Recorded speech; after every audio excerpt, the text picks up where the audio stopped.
Hi all welcome to football arena. ഇന്ന് transfer ജാലകത്തിൽ ഏറ്റവും കൂടുതൽ ചർച്ച ചെയ്യുന്ന പേര് അത് അർജന്റീൻ സൂപ്പർ താരമായ ഹൂലിയൻ ആൽവറസിന്റെ പേരാണ്. അത്ലറ്റിക്കോയിൽ നിന്നും FC ബാഴ്സലോണ അദ്ദേഹത്തെ സ്വന്തമാക്കാൻ ശ്രമിക്കുന്നുണ്ട്. എന്നാൽ അത്ലറ്റിക്കോക്ക് ഇത് തീരെ പിടിക്കുന്നില്ല. അതായത് ബാഴ്സയെ പരിഹസിച്ചുകൊണ്ടുള്ള ഒരുപാട് സ്റ്റേറ്റ്മെന്റുകളും അതുപോലെ തന്നെ പോസ്റ്ററുകളും ഒക്കെ ഇന്നലെ അത്ലറ്റിക്കോ മാഡ്രിഡ് തങ്ങളുടെ സാമൂഹിക മാധ്യമങ്ങളിലൂടെ പുറത്തുവിട്ടിരുന്നു.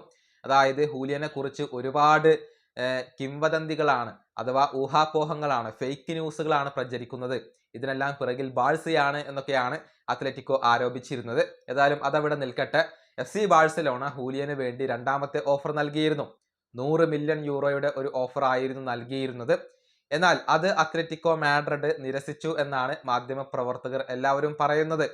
ജെറാർഡ് റൊമേറോ, വെറോണിക്കോ ബ്രുണാട്ടി എന്നിവരൊക്കെ ഇക്കാര്യം സ്ഥിരീകരിച്ചിട്ടുണ്ട്. 100 മില്യൺ യൂറോയുടെ ഓഫർ അത്ലറ്റിക്കോ മാഡ്രിഡ് നിരസിച്ചു കഴിഞ്ഞിട്ടുണ്ട്. അത് പ്രതീക്ഷിക്കപ്പെട്ട ഒരു കാര്യമാണ്. 120 മില്യൺ മുതൽ 130 മില്യൺ വരെ ചുരുങ്ങിയത് ഈ താരത്തിന് വേണ്ടി ലഭിക്കണം എന്നുള്ള ഒരു നിലപാടിലാണ് അത്ലറ്റിക്കോ മാഡ്രിഡ് ഉള്ളത്. അതുകൊണ്ട് തന്നെ FC ബാഴ്സലോണ അടുത്തതായിക്കൊണ്ട് 120 മില്യൺ യൂറോയുടെ ഒരു ഓഫർ നൽകും എന്നാണ് ഇപ്പോൾ പ്രതീക്ഷിക്കപ്പെടുന്നത്. മാത്രമല്ല വെറോണിക്ക ബ്രുണാട്ടി മറ്റൊരു കാര്യം കൂടി പറഞ്ഞിട്ടുണ്ട്. അതായത് PSG FC ബാഴ്സലോണക്ക് പണി കൊടുക്കാനുള്ള ഒരുക്കത്തിലാണ്. PSG ഈ അർജന്റീൻ താരത്തെ സ്വന്തമാക്കാൻ താല്പര്യമുണ്ട് എന്നുള്ളത് മാത്രമല്ല, വളരെയധികം അട്രാക്റ്റീവായ ഒരു ഓഫർ നൽകാനുള്ള ഒരുക്കത്തിലാണ് അവരിപ്പോൾ ഉള്ളത്.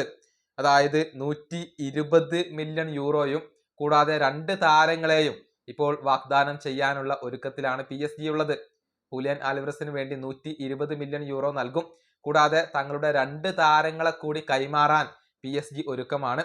മാത്രമല്ല ഹൂലിയൻ ആൽവറസിനെ ആകർഷിക്കാനും ഇവർ തീരുമാനിച്ചിട്ടുണ്ട്.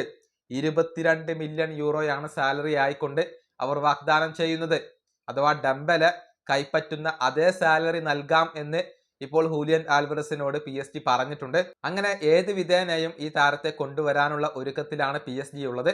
പക്ഷേ ഹൂലിയൻ സമ്മതിക്കുമോ എന്നുള്ളത് കാത്തിരുന്നു കാണേണ്ട കാര്യമാണ്. കാരണം അദ്ദേഹത്തിന് ബാഴ്സയിലേക്ക് വരാനാണ് താല്പര്യം. ബാഴ്സയുമായി ഒരു പേഴ്സണൽ ടേംസ് ഒക്കെ അദ്ദേഹം അംഗീകരിച്ചു കഴിഞ്ഞിട്ടുണ്ട്. PSG ഓഫറിൽ അദ്ദേഹം വീഴാനുള്ള സാധ്യത കുറവാണ്. ബാഴ്സ മാത്രമാണ് ഹൂലിയന്റെ ഒരു സ്വപ്നം. പക്ഷെ അത്ലറ്റിക്കോ മാഡ്രിഡ് ആണ് ഇവിടെ തടസ്സമായി കൊണ്ട് നിലകൊള്ളുന്നത്. ഈ വീഡിയോ അവസാനിപ്പിക്കുന്നു. അടുത്തൊരു വീണ്ടും കാണാം.